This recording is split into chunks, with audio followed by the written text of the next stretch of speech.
పాల్పొందిని చాలా ఉందరియా పశువుల పాల్పొందిరియా నడిమిన కారణకన్నా నడిమిన కారణం ఏంటి అప్పుడే అంటున్నారు అమ్మా బాబు నిన్ను పిలిచిన మరి ఎవరు కదయ్యా నాతో శ్రీమంతం అన్నారు నాతో శ్రీమంతం అంటే అప్పుడే అంటున్నారు అమ్మా నువ్వు చూస్తే నా కన్నా తల్లివి నా నీతో శ్రీమంతే నా పక్షులు పేరిపోతాయి అది కాకుండా ముందుగా నేను పుట్టదలుచున్నారు ఈ కళ్యములు కూడా నన్ను కొడతారు వీరు కూడా తప్పక తల్లితో సంసారం చేస్తారు అమ్మా ఇటువంటి పాపం నేను చేయనన్నారు ఎప్పుడైతే చేయనన్నారో అప్పుడు కూడా ఆ యాచన అన్నారు బాబు నువ్వు నా కన్నా కొడుకు కదయ్యా గుడ్డు నా కడుపును పుట్టింది గుడ్డు నా కూతురు గుడ్డు కడుపుని మీరు పుట్టారు మీరు నాకు మనవలు అవుతారు అప్పటికే మనకి తప్పు లేదు నాతో శ్రీమంతం అన్నారు నాతో శ్రీమంతం అంటే అప్పుడే అంటున్నారు అమ్మా ఇటువంటి పాపం నేను చేయనన్నారు ఎప్పుడైతే చేయనన్నారో బాబు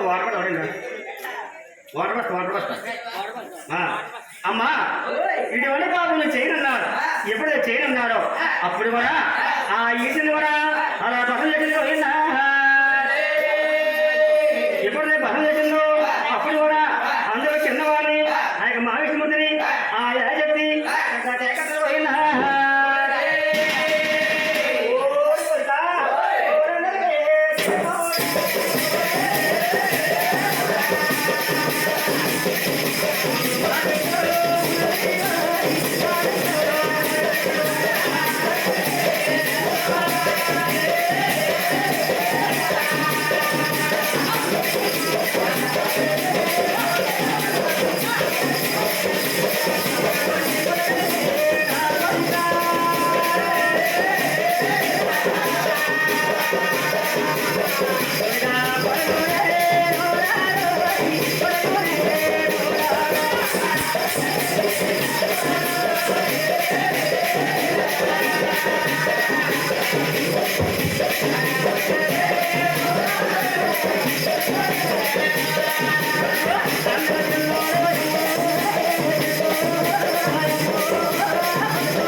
అప్పుడు కూడా అందరూ చిన్నవాడిని ఆ యొక్క మా విష్ణుమూర్తిని కూడా ఆ యాచని కేకలేసింది ఎప్పుడైతే కేకలేసిందో అప్పుడు కూడా ఆ మా విష్ణు వచ్చి చక్కగా తల్లి పదానికి నమస్కారం చేశారు నమస్కారం చేసి అప్పుడు అంటున్నారు అమ్మా అది శక్తి అర్ధరాత్రి ఎవరి ఎదురాలా నేతరాత్రి దాని రుచాల పచ్చడి మందురియాల పది పాల మందిరియాల అమ్మా నన్ను కారణం ఏంటి అని చెప్పేసి ఆ మా విష్ణుమూర్తి కూడా ఈ యాచన అడుగుతున్నారు ఎప్పుడు అడుగుతున్నారో అప్పుడు కూడా ఆ యాచన అంటున్నారు బాబు మా విష్ణుమూర్తి నిన్ను పిలిచినపల్లి మరి ఏమిటి కదయ్యా నాతో శ్రీమంతం అన్నాడు నాతో శ్రీమంతం అంటే అప్పుడు అంటున్నారు అమ్మా నువ్వు చూస్తే నా కన్నా తల్లివి నా నీతో శ్రీమంతే నా పప్పుని అవి పెరిగిపోతాయి అది కాకుండా ముందుగా నేను పుట్టదలుచున్నాడు ఈ కలియుగంలో కూడా నన్ను కొట్టారు వాళ్ళు కూడా తప్పగా తల్లితో సంసారం చేస్తారు అమ్మా ఇటువంటి పాపం నేను చేయనన్నారు ఎప్పుడైతే చేయనన్నారు అప్పుడు కూడా ఆ యాచన అంటున్నాడు బాబు మా విష్ణుమూర్తి నువ్వు నా కన్నా కొడుకు కదయ్యా గుడ్డు నా కడుపును పుట్టింది గుడ్డు నా కూతురు గుడ్డు కడుపుని మీరు పుట్టారు మీరు నాకు మనవలు అవుతారు అప్పటికే మనకి తప్పు లేదు నాతో శ్రీమంతం అన్నారు నాతో శ్రీమంతం అంటే అమ్మా సరేనమ్మా నా నీతో శ్రీమంతం అడిగాను అదొక శర్తం అన్నారు నా శర్త ఆగతమన్నారు అమ్మా నీ చేతులు కూడా నాగబెట్టమన్నారు నా చేతికమ్మన్నారు అది కాకుండా నీ మనసులో మంత్రాలు ఉన్నాయి నాకు చెప్పమన్నారు అది కాకుండా నీ ఒంటులు కూడా 3 మైళ్ళు ఉన్నాయి ఆ ఏమి చెప్పమంటావా నువ్వు పుట్టింది మైలు నువ్వు పుట్టింది మైలు నువ్వు సమర్థమైన ఒకటి ఈ 3 మైళ్ళు కూడా ఇలా మా సముద్రం వెళ్ళి నువ్వు స్నానం చేస్తే నేను తప్పగా నీతో శ్రీమంతుడు ఆ మాట పెట్టించి ఆ యాత్ర ఏం చేసింది అంటే దాని కళ్ళు కావడం కొమ్మకు వచ్చింది. దాని మధ్య మేసాలు మేసుకొచ్చాయి. మేసుకొచ్చిన కాకుండా వెనక ముందు చూడకుండా ఈ చేతులు నాగబెట్టం కూడా చక్క చేతికి అందించింది. అది కాకుండా మనుషుల మంత్రాలు కూడా చక్కగా చెప్పేసింది. చెప్పిన తర్వాత ఆ యాది చెప్పి ఎలపడానికి అలా ప్రజలు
జలపాతం కాళ్ళకి బయలుదేరింది. ఎప్పుడైతే బయలుదేరిందో ఆ సత్యం చూసి జలపాతం కలిసి ఇంకిపోతున్నాయి. ఆ సముద్రంలో పారిపోతున్నాయి. ఎప్పుడైతే పారిపోతున్నాయో ఆ యాత్రి కూడా ఎక్కడ నీరు దొరకలేదు. ఎప్పుడైతే నీరు దొరకలేదో అప్పుడు కూడా ఆ యాత్రి ఏం చేస్తుందంటే దాకు మనం తిరిగి వస్తున్నారు. ఎప్పుడైతే తిరిగి వస్తున్నారు అయ్యయ్యో మా తల్లి తమ్ము కూడా దాకు మనం తిరిగి వస్తున్నారు. మా తల్లి వచ్చిందనుకో నన్ను బసం చేస్తాడు. ఇలా కదయ్యా అని చెప్పేసి ఆ సతిని కూడా ఈ సత్యవతంతో అలా బసం చేశాడు. ఎప్పుడైతే బసం చేశారో అప్పుడు కూడా సతిని ముందు కూడా ఒక పోగు దోశాడు. పోగు దోసి అప్పుడు కూడా ఆ పోగులో కూడా బ్రహ్మదేవుడికి సరస్వతి, విష్ణుకి లక్ష్మీదేవి, ఈ శ్రీ పార్వతి ముగ్గురు పుట్టారు. ముగ్గురు పుట్టిన తర్వాత ముగ్గురు పెళ్లి చేసుకున్నారు. పెళ్లి చేసుకున్న తర్వాత మిగిలిన ముగ్గురు కూడా 3 భాగాలు వేశారు. 3 భాగాలు వేసి అప్పుడు అంటున్నారు అన్నయ్య బ్రహ్మదేవుడా నువ్వు అందరికి పెద్దవాడు కాబట్టి నీకు ఏ వంతు కావాలి ఎత్తుకోమన్నారు. ఏ వంతు కావాలి ఎత్తుకోమంటే అప్పుడు కూడా ఒక తమ్ముడారా స్వాపుటిగా నాది ఏడాలని చెప్పేసి బ్రహ్మదేవుడు కూడా ఎత్తుకున్నారు. ఎప్పుడు ఎత్తుకున్నారో అది చాలా బాగున్నారు. అది కాకుండా మిమ్మల్ని పదం నాది కైలాసం నాది అని చెప్పేసి ఆ ఈశ్వరు కూడా ఎత్తుకున్నారు. అది బాగున్నారు. అది కాకుండా ఆ మా విష్ణుమూర్తి కూడా ఇక ఏం మిగిలిందంటే ఇలా పాటలు మిగిలి ఉన్నారు. ఎప్పుడైతే మిగిలి ఉన్నారో ఆ ఇలా పాటలు కూడా మా విష్ణుమూర్తి వంతు వచ్చినారు. ఎప్పుడు వంతు వచ్చినారో ఆ మా విష్ణు భార్య లక్ష్మీదేవి అంటున్నారు నాలో నువ్వు నాలో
పెద్దవాడి గారి బుద్ధి ఏమన్నదయ్యా ఒట్టు ఈ పాటలు నువ్వు తెచ్చినావు ఈ పాటలు కూడా మనకి ఏం పడతాయి మనం ఏమి చెప్తాం మనకి 2 ఏళ్ళు